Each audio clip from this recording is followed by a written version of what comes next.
एक दिन लड़की को अचानक शक हुआ कि शायद उसके पिता कोई खतरनाक आदमी है। बात ये थी कि उसने टीवी पर एक खबर देखी जिसमें एक मरी हुई लड़की की फोटो दिखाई जा रही थी और उस लड़की की गर्दन में जो नेकलेस था वो बिल्कुल वैसा ही था जैसा उसके पापा ने उसे उसके जन्मदिन पर गिफ्ट किया था। शक और पक्का करने के लिए उसने जल्दी से अपना नेकलेस उतारकर टीवी पर दिखाए गए नेकलेस से मिलाया। देखकर वो डर गई क्योंकि दोनों बिल्कुल एक जैसे थे। फिर उसने सोचा कि और जानकारी इकट्ठा करनी चाहिए, तो वो इंटरनेट पर जाकर हाल ही में गुमशुदा लड़कियों की खबरें देखने लगी। उसे ये जानकर और भी हैरानी हुई कि जो लड़कियां गायब हुई थी वो सब उसकी मरी हुई माँ की तरह दिखती थी। अपने शक को लेकर वो अपने पापा के कमरे में चुपचाप गई और कुछ सुराग ढूंढने लगी। उससे वहाँ एक दराज में बहुत सारा नशे वाला सामान मिला और एक नोटबुक भी दिखी जिसमें उन्हीं गायब हुई लड़कियों की तस्वीरें चिपकी थी। वो तस्वीरें देखकर वो डर गई। तभी बाहर से कार की आवाज आई। उसके पापा घर लौट आए थे। वो जल्दी से सब कुछ वहीं रखकर अपने कमरे में लौट गई ताकि पापा को शक न हो। लेकिन तभी उसे याद आया कि उसने नीचे टीवी पर जो खबर देखी थी उसका पेज बंद करना भूल गई थी। वो बिना वक्त गंवाए नीचे दौड़ी और पापा के अंदर आने से ठीक पहले टीवी बंद कर दिया। फिर जैसे कुछ हुआ ही नहीं ऐसे व्यवहार करते हुए पापा से बात की। रात को दोनों साथ में खाना खाने बैठे, लेकिन लड़की का ध्यान बार बार इधर उधर जा रहा था। खाना खाते समय गलती से उसका हाथ कट गया। उसके पापा ने उसका जख्म साफ किया। उस वक्त वो बस यही सोचती रही कि क्या सच में उसके पापा इतने खतरनाक हो सकते हैं। रात को बिस्तर पर लेटे लेटे वो सब बातें सोचती रही। तभी उसे ऊपर से किसी चीज के काटने जैसी आवाज आई। उसने कोशिश की कि ज्यादा न सोचे, लेकिन उसका मन बहुत बेचैन हो गया। अगले दिन पापा के बाहर जाने के बाद वो चुपचाप अटारी में चली गई। वहाँ उसे एक नीला बैग मिला, लेकिन वो खाली था। उसने राहत की सांस ली, लेकिन तभी उसके पैर के नीचे की लकड़ी टूट गई और नीचे कमरे में एक छेद हो गया। अच्छा ये हुआ कि नीचे उसका अपना ही कमरा था, इसलिए कुछ पता नहीं चला। फिर वो अटारी में और खोजबीन करने लगी। उसे एक डिब्बा मिला जिसमें बहुत सारी औरतों की ज्वेलरी पड़ी थी। ये सब न तो उसकी माँ की थी और न ही उसकी खुद की। इनमें से एक अंगूठी पर उसे खून का निशान भी दिखा। अब तो उसे यकीन हो गया कि उसके पापा जरूर किसी गलत काम में शामिल हैं। डर के मारे उसने जल्दी से सामान पैक किया और घर छोड़ने की सोची, लेकिन जैसे ही वो बाहर निकली वो चल नहीं पाई। दरअसल उसे खुले और भीड़ भाड़ वाले जगहों से डर लगता था। उसे अजीब सा डर और घबराहट होने लगी, इसलिए वो वापस घर लौट आई। घर आकर उसने वो सब ज्वेलरी टेबल पर रख दी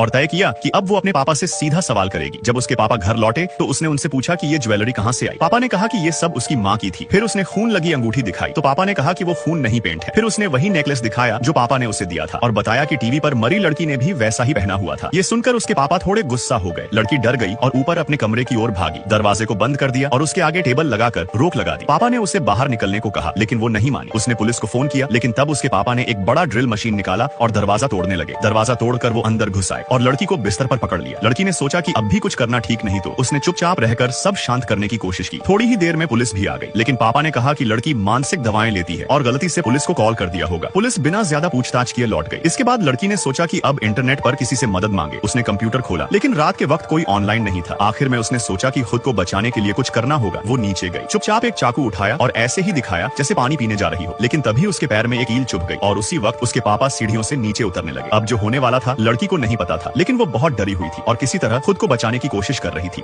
और फिर वीडियो लाइक करने पर पार्ट 2 मिल जाएगा।